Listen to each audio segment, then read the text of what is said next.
Tesla has been known to change the price of their cars without giving any notice. This week, Tesla raised the price of every car they offer by 5 to 10%. Keep watching to learn more about how much they raised prices and why they might have made this decision. Also, make sure to subscribe to stay in the know about all things Tesla.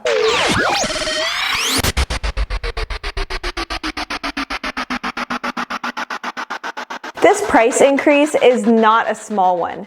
Tesla made the decision to raise the price of every car in their lineup 5 to 10%, with their entry-level car starting at $46,990. Just to put this in perspective, Mercedes' entry-level car, the A-Class sedan, starts at $33,650. Audi's entry-level sedan, the A3, starts at $34,800. And then Porsche at $54,900 with their Macan SUV, which though in my opinion is closer to a Model Y. And then BMW's 2 Series sedan starting at $35,700. As we all know, dealerships have been adding on their own fees, which can vary, so the MSRPs for most brands are pretty worthless. But it's at least a good starting point for what the car is actually worth. Tesla has always been seen as a premium car brand, but they are now rising to prices a notch above Mercedes, BMW, and Audi. It's easiest to compare the Model 3 with the A-Class, the A3, and the 2 Series since they are all compact sedans. But the Model 3 is starting out at around $5,000 or even up to $10,000 more. In terms of SUVs, the Porsche Macan is most similar to the Model Y in size. The Model Y is 187 inches long by 76 inches wide, while the Porsche Macan is 186 inches long by 76 inches wide.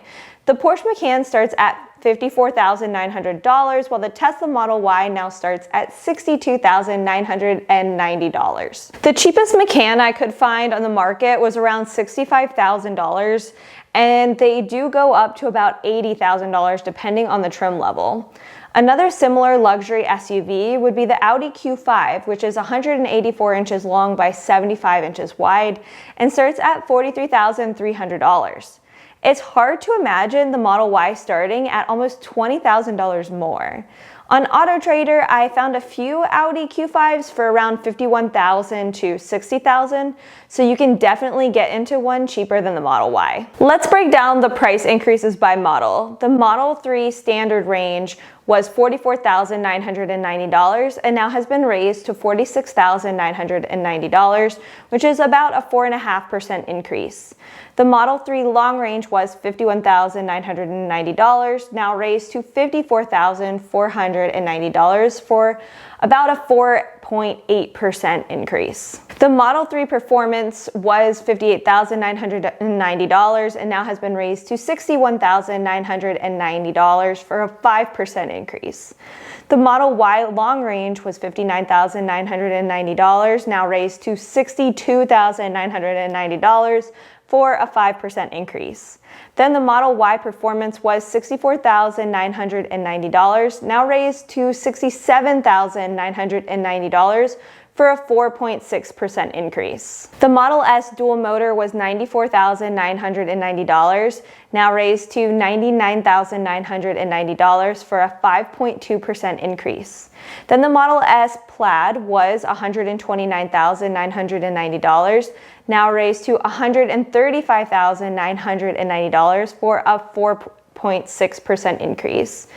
Now onto the Model X, we have the dual motor, which was $104,990, now raised to $114,990 for a 9.5% increase. Then finally, the Model X Plaid, which was $126,490, now raised to $138,990 for a 9.8% increase. The first thing that stands out to me is the almost 10% increase in the Model X.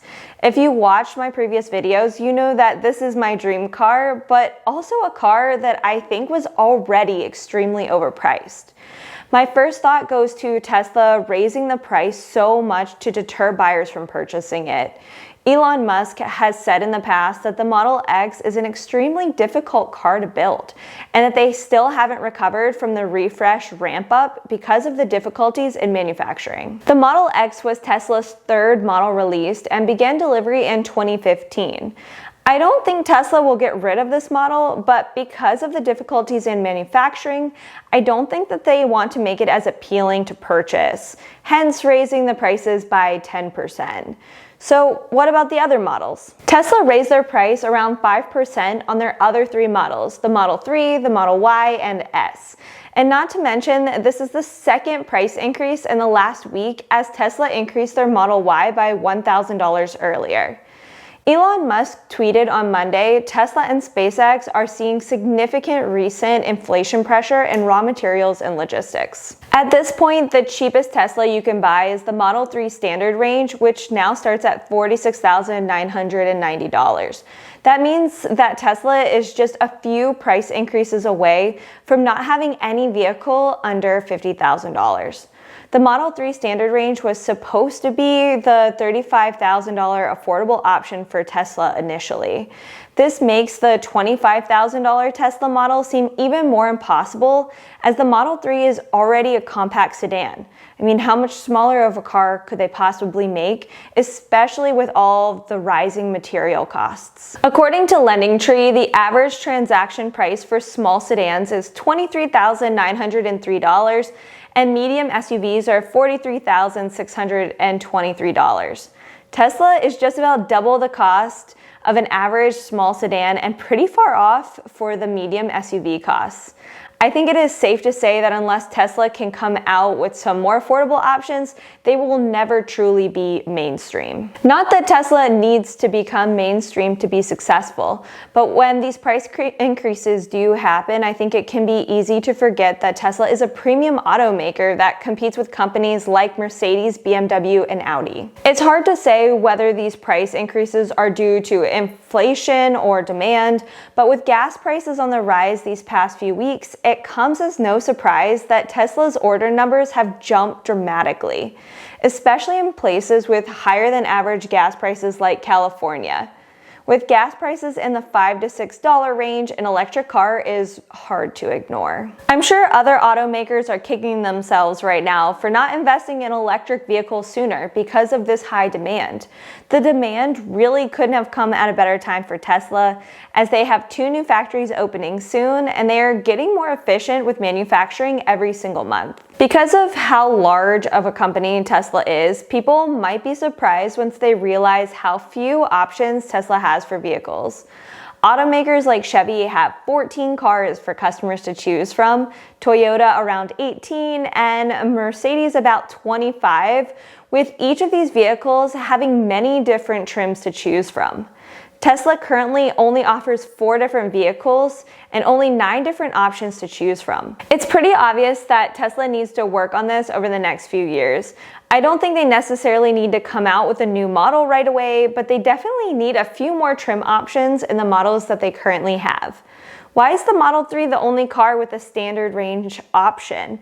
Couldn't we have a standard range option in the Model Y as well that could start at around $50,000? Apparently, a standard range Model Y is in the works and would have a range of around 279 miles. This was available off menu in the past, but was discontinued because Elon Musk did not like the range that the vehicle offered. Personally, I think 280 miles of range is great for a car like this. It is still more than the standard range Model 3, which comes in at around 267 miles.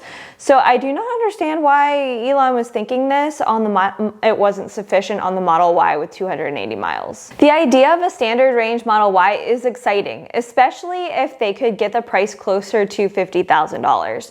With gas prices this high, I think many families will consider this option as a getting around town or short road trip type of vehicle, depending on charging options in their area. I have ordered a Model Y Performance, and that is exactly the use my family and I have planned for it. Make sure to subscribe, as I will be sharing tons of Model Y and Tesla content, and will be taking you on my journey of taking delivery of my new 2022 Model Y Performance. But thank you so much for watching, and I will see you in my next video.